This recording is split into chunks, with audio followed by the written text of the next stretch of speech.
À l'échelle du showbiz, il y a l'artiste qui occupe le devant de la scène. Autour de l'artiste, il y a des dizaines de métiers, des artisans de l'ombre, parmi lesquels le manager. Le manager, c'est un intermédiaire entre l'artiste et tous ses partenaires. Le manager peut servir aussi de psychologue et parfois même de babysitter à l'artiste. Mais dans le binôme artiste-manager, il y a comme une relation souvent abrupte, sinueuse et tumultueuse comme les flancs du mont Cameroun. Je ne connais pas de manager au Cameroun qui ait pris un artiste dans la rue et qui l'ait ramené au podium. Un je t'aime moi non plus qui engendre plus de séparations, de cassures et de divorces en fracas. Et c'était une séparation de corps stratégique. C'est quoi un manager? Qui l'est dans notre pays? Quelles sont les réalités locales? Pourquoi tant de ruptures de contrats entre les artistes et leurs managers au Cameroun? Enquête dans l'univers impitoyable du showbiz local sur le mal qui mine une profession mal maîtrisée, le management artistique.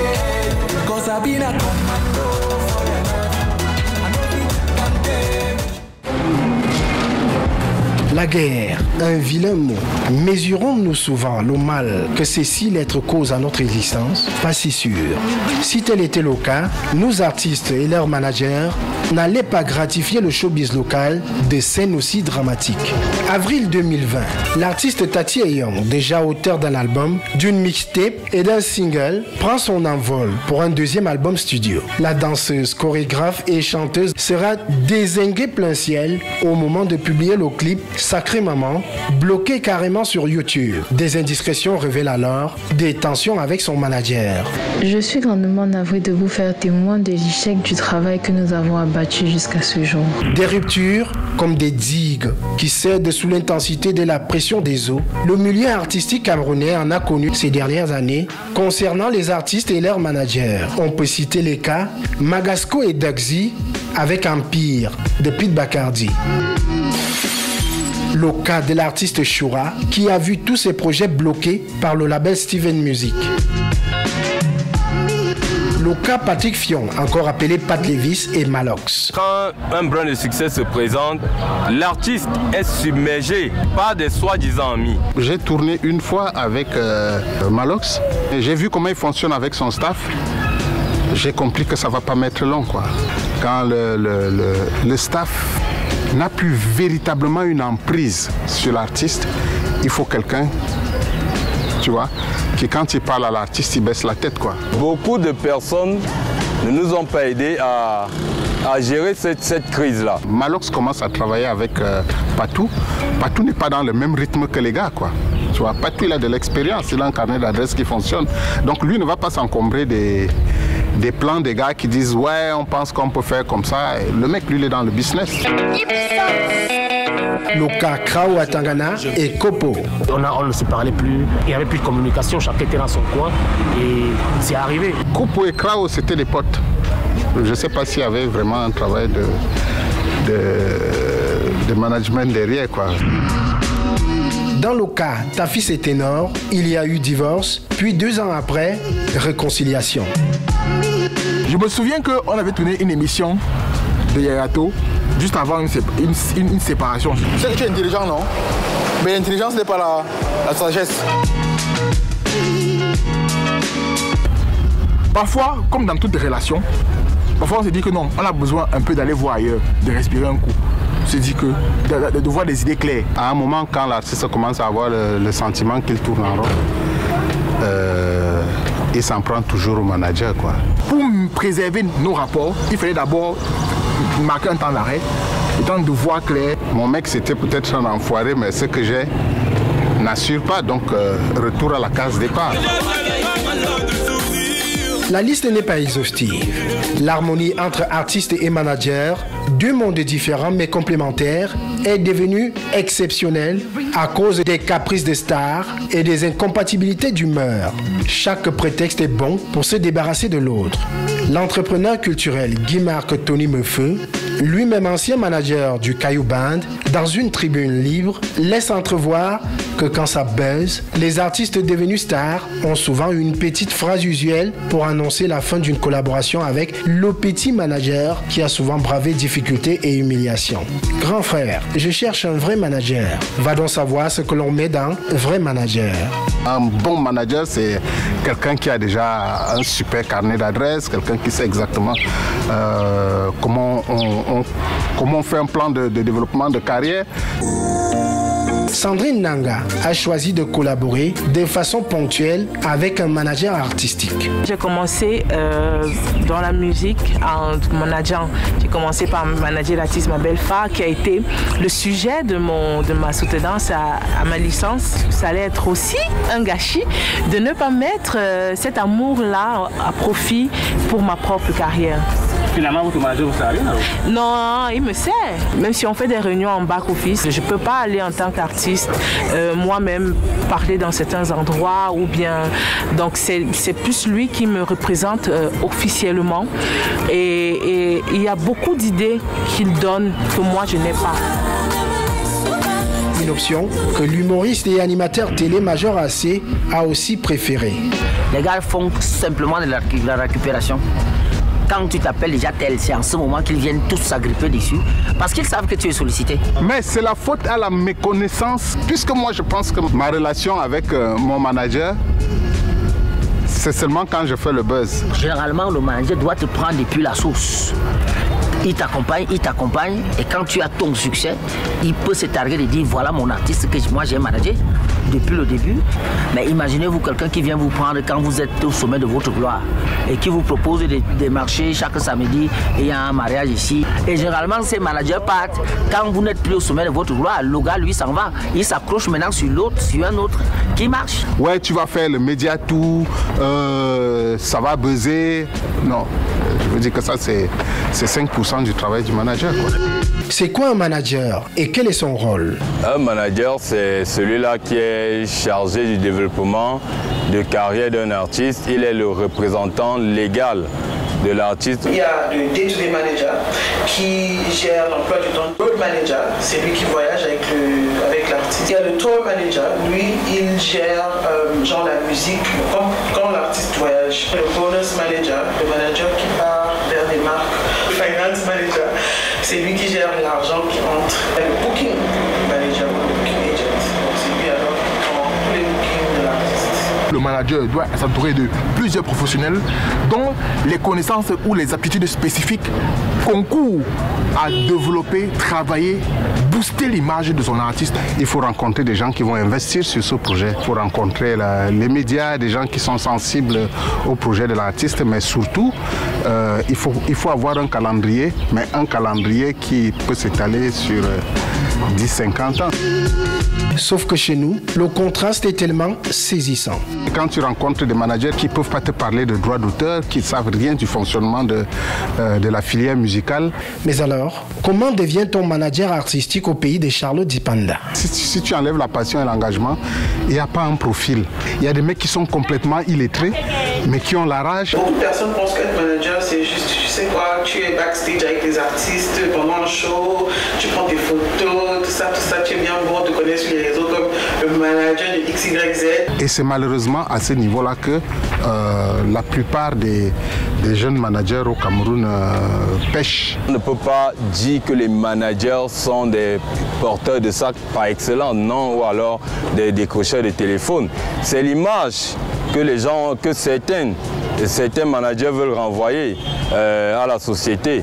Et c'est dangereux. C'est la raison pour laquelle nous autres, nous nous sommes mis en collectif là, dispenser des connaissances et des codes de fonctionnement comme pour tout métier.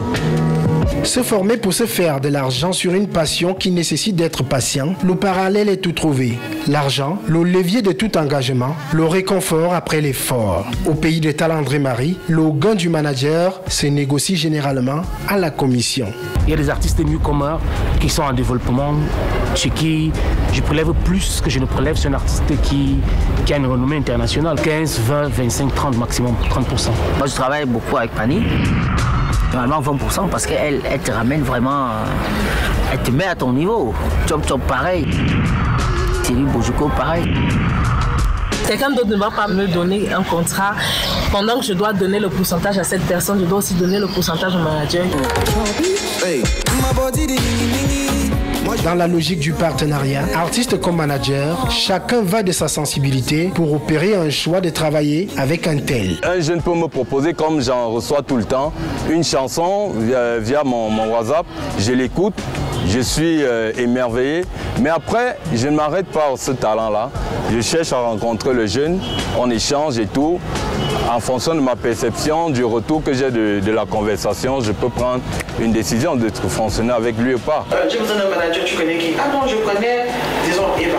Et tu appelles, Lionel, tu connais qui? Je connais Gervais. Ah, tu connais qui? Je connais ta fils. Je connais ta... Maintenant, c'est à toi de rester là. Tu dis, ok, bon, voici les 4 ou 5 ans que j'ai. Eva, depuis je regarde Eva, elle fait comme ça, elle fait comme ça. Non, je ne veux pas, je veux quelqu'un qui chose sur les réseaux. Le manager, ça va être ta petite amie ou ton copain. Le manager, ça va être un oncle, c'est tata, c'est maman, quoi. Les rencontres, elles sont imprévisibles. J'ai eu à manager des amis qui avaient plus la conviction que le professionnalisme derrière. Mais si tu es quelqu'un qui est vraiment sérieux et si être artiste, c'est ton gagne-pain, tu ne vas pas embaucher quelqu'un qui est juste fan de toi. Il y a des artistes qui arrivent quand même au point de rupture avec le manager parce qu'il ne peut plus offrir. Donc à ce niveau-là, on passe à quelque chose de plus grave. Tu ne peux pas manager la Sandrine Nanga qui n'était pas connue comme la Sandrine Nanga qui est déjà connue. Il faut que tu évolues. Quand l'artiste monte, il doit permettre que le manager ait aussi des ouvertures pour pouvoir grandir aussi. Parce qu'il y a des artistes, il décroche son téléphone, il échange sur un projet et tout, il vient juste te rendre compte, il oublie qu'il y a un travail de fond qui a été fait en amont pour qu'il soit le tout-puissant. Vous restez en bas pour le surlever. On doit le soulever jusqu'au ciel. Déjà qu'il se cultive parce qu'il y a beaucoup de managers qui travaillent sans savoir ce qu'est un manager. Quand un artiste se retrouve en train de travailler avec quelqu'un qui est son ami ou quelqu'un qui était d'abord fan. Il a l'état du téléphone de l'artiste pendant qu'il est sur scène. Dès qu'on jette le farotage, c'est lui qui ramasse. Ça, c'est vraiment pas un manager. Mais tout part de 2 personnes. Quelqu'un qui fait du show et un qui fait du business pour entrer dans ce qu'on appelle le show business. Des clichés qui jettent l'opprobre sur un métier essentiel dont le rôle dans la vie d'un artiste est indispensable. Au quotidien, je me rassure déjà que l'artiste soit présent. Premièrement, sur les réseaux sociaux. Evan Doumbé va même plus loin dans son rôle avec son artiste Magasco. Je suis tout, sauf sa mère et sa femme. Je parle avec sa mère, je parle avec sa soeur, je fais tout, je suis tout dans la vie de Magasco. Pour bien gérer, je dois être au courant de ce qui se passe. Donc s'il a des petits dehors, je connais. S'il n'a pas de petits, je connais. Non, je connais tout, hein, je suis sérieuse. Il faut connaître parce que demain... Gérer les situations difficiles, Tafis en sait quelque chose. Il a fait l'objet d'un cas d'école de management en situation de crise. Douala au petit matin du 15 juillet 2021, le rappeur camerounais Ténor est victime d'un accident de la circulation au lieu dit Carrefour Feu Rouge Bessengue et une jeune femme trouve la mort. Sous le feu de l'action, son manager Tafis va faire un post Facebook qui va créer un tollé avant de le supprimer quelques minutes après. Au micro de Yayato, il relativise et fait son mea culpa. Le moment n'était pas adéquat à ce moment-là pour communiquer. Pas parce qu'il y avait un mensonge qui était diffusé, non, mais parce que toute la vérité n'était pas encore établie à ce moment-là. Et parce que les accidentés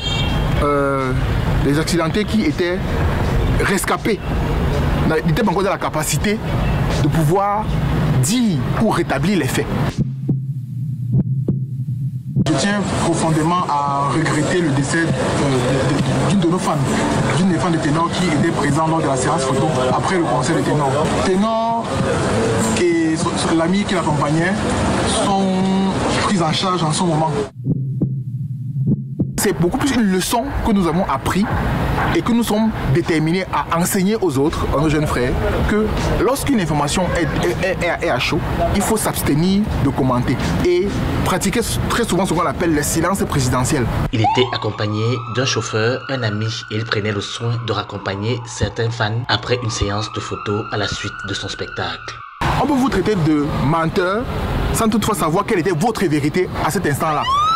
Ainsi donc, voici ce que le décrocheur de téléphone de Ténor, appelé manager, a trouvé bon et intelligent de pondre comme communiqué. Vous les ramassez même souvent où?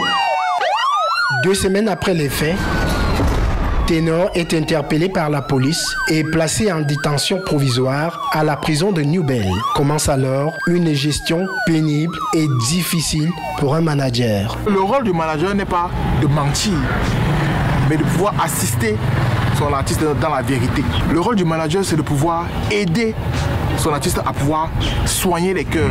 Le choc était vraiment violent, vous avez dû voir les images sur les réseaux sociaux.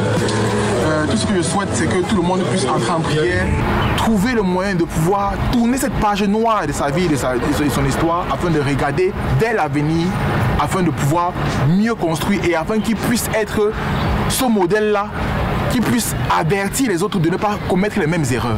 On accorde 1 minute de silence à tous ceux qui ont perdu la vie sur nos routes et à la jeune Erika qui a perdu la vie dans le drame que vous connaissez que j'ai vécu. Au fond de toi, une voix te dit, écoute-moi, ne fais pas ça trop souvent, c'est celle de Dieu. Être un manager artistique n'est pas que souffre-douleur. Le métier nourrit son homme, semble-t-il. Quoique, si tu veux vivre uniquement comme manager au Cameroun, c'est proche du suicide. Je vis pleinement de mon métier, pleinement. Je ne fais que ça. Dans des périodes de bonne grâce, c'est quand même une activité qui nourrit son homme. Je tourne pratiquement autour de 650 000 par mois. Grâce à la musique, j'ai fait environ 18 pays. Ça génère beaucoup d'argent, périodiquement. Mais au fait, entre l'artiste et le manager, c'est qui le boss? C'est l'artiste. Je prends souvent un exemple tout simple. Tu fais le patron avec l'artiste, le jour qu'il décide de ne pas monter sur scène, tu sais que c'est lui le patron. Le manager ne travaille pas pour toi. C'est l'artiste qui paye le manager. C'est celui qui te paye qui est ton patron. La spécificité dans le management, c'est quoi? C'est que c'est le manager qui décide de ce que l'artiste va faire. Vivement que la situation s'améliore pour dévier considérablement le point de rupture de la collaboration artiste-manager. Chers collègues, n'acceptez pas toujours vous accrocher sur les managers qui viennent quand vous êtes au sommet de votre gloire. Même quand il vient vous trouver à ce niveau-là, demandez toujours à ce manager qu'est-ce que tu peux me produire, parce que le manager est là pour te produire l'argent. Et tu lui dis par an, j'attends 10 millions ou 15 millions. S'il ne te rapporte pas ça, si c'est un gars qui attend que toi tu l'appelles pour lui dire que tel va t'appeler là, et il négocie, et il s'accroche, il porte tes téléphones, c'est pas un manager. Aux artistes, quand le succès commence à arriver, faites l'effort de garder la tête sur les épaules parce que le téléphone sonne. Vous êtes des superstars, mais sachez que vous êtes superstars parce que des gens ont cravaché de 6h à 6h pour que vous soyez là. C'est d'organiser davantage de masterclass. La réussite de leur carrière détermine aussi la réussite de nos carrières. Il doit l'aider à acquérir de la notoriété. Quand je dis des choses comme ça, ça paraît simple, mais c'est beaucoup de travail au quotidien. Merci pour votre présence dans nos vies parce qu'on est artiste, on est grand artiste parce qu'on a des managers performants. Il est préférable de finir sur une note d'espoir avec ces quelques messages de paix, d'amour et de réconciliation.